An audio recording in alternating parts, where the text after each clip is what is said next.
શ્રી ગુર્જર ક્ષત્રિય કડિયા સમાજ જુનાગઢ આયોજિત સ્નેહ મિલન 7,000 જ્ઞાતિજનોએ આનંદોત્સવ સાથે સંપન્ન કર્યું. તારીખ 20/12/2025 શનિવારના રોજ Balaji farm bypass road Junagadh ખાતે અક્ષર નિવાસી શ્રી ધરુભાઈ ગોહેલની તૃતીય પુણ્યતિથિના દિવસે કાર્યક્રમનું આયોજન કરવામાં આવેલ. જુનાગઢ મહાનગરપાલિકાના વસતા સમાજના પરિવારજનોના તથા આજુબાજુના 50થી વધુ ગામોમાં વસતા સમાજના પ્રમુખો તથા આગેવાનો મહેમાનોએ ઉત્સાહભેર હાજરી આપી.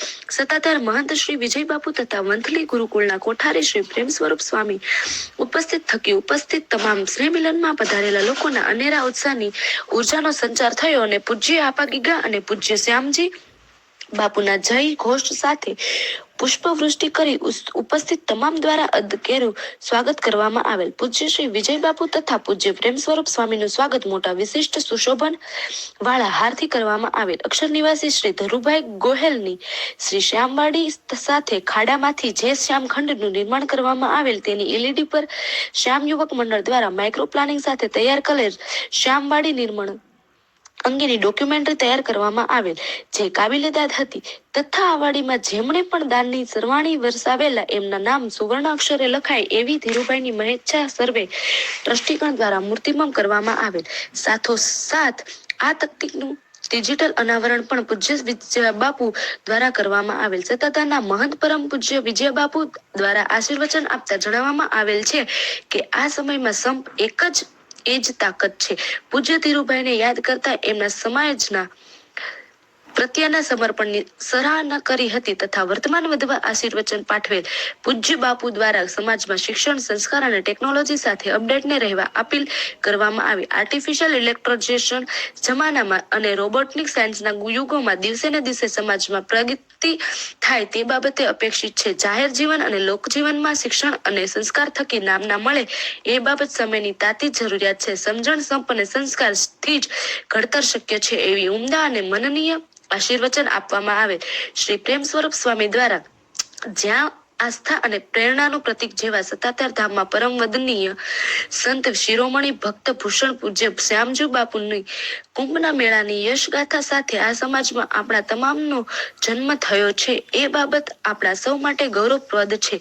આજે કાલે ભૂતકાળમાં કે ભવિષ્યમાં વાત એક જ રહેશે કે જ્યાં સંપ હશે ત્યાં જ પ્રગતિ દીપી ઉઠશે. સમાજને એક તાંતણે રહેવા અપીલ કરી હતી. સંઘમાં જ તાકાત છે. આ ઉપરાંત કાયમી માટે ધાર્મિકતા અને સંગઠિતતા જાળવી રાખવા અપીલ કરી હતી. ફરવા જવું હોય તો ગમે ત્યાં ફરી આવો, પણ આપણા આસ્થાના કેન્દ્ર સત્તાધાર અચૂક શીશ ઝુકાવવા જવું જ જોઈએ. ભેગા બેસીને જમવું એ જ અન્ન નથી, પ્રસાદ છે. શ્રી ગુર્જર ક્ષત્રિય કડિયા સમાજના પ્રમુખ શ્રી વિવેકભાઈ ગોહેલને દ્વારા બંને સંતોને અતિ વ્યવસ્થા વચ્ચે સમાજના લોકો માટે સમય આપ્યો એ બદલ જાહેર ઋણ સ્વીકારોમાં કરવામાં આવેલ છે. અલગ અલગ વિભાગના સ્નેહ મિલનને બદલે એક સ્નેહ મિલન થકી વિનાશકાર નહીં, ઉદ્ધારને સૂત્રને સાર્થક કરવા માટે આહવાન કર્યું હતું. આવતા સમયમાં સમાજ સંગઠિત થઈ અને વર્ષમાં 2 વખત સત્તાધાર દર્શને જાય અને આ આસ્થાના કેન્દ્રમાંથી ઉર્જા મેળવી એ આપણી નૈતિક ફરજ ગણાવી હતી.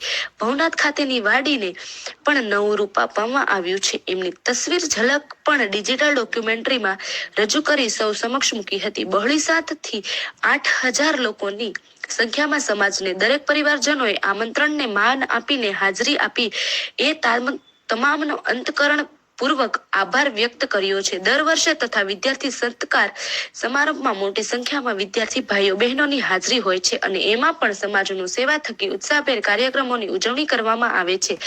દર વર્ષે સ્નેહ મિલન યોજાય ત્યારે વધુમાં વધુ પરિવારો જોડાય તે માટે અનુરોધ કરવામાં આવેલ છે. સંતોને વિદાયમાન સાથે બંને સંતો દ્વારા શ્રી વિવેકભાઈ ગોહેલને પ્રસાદીથી હારથી સન્માન કરવામાં આવેલ હતું. ઉપસ્થિત તમામને મોબાઈલની ફ્લેશ લાઇટ ચાલુ કરી અને પૂજ્ય શ્યામજી બાપુની દીવડા ઝગમગ થાય એ સુંદર અને ઉર્જાપૂર્તિ પાઠથી ભવ્ય આરતી કરવામાં આવેલ. આ સમયે પ્રકૃતિને ખોળે નયન રમ્ય દ્રશ્યો સર્જાયા હતા. આ આરતી સૌ કોઈ ઉપસ્થિત સમાજના પરિવારો માટે યાદગાર બની રહી હતી.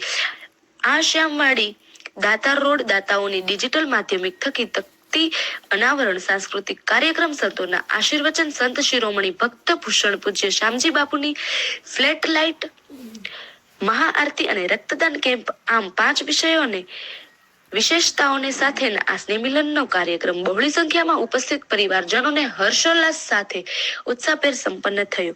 વિવેક ડી ગોહેલ પ્રમુખ.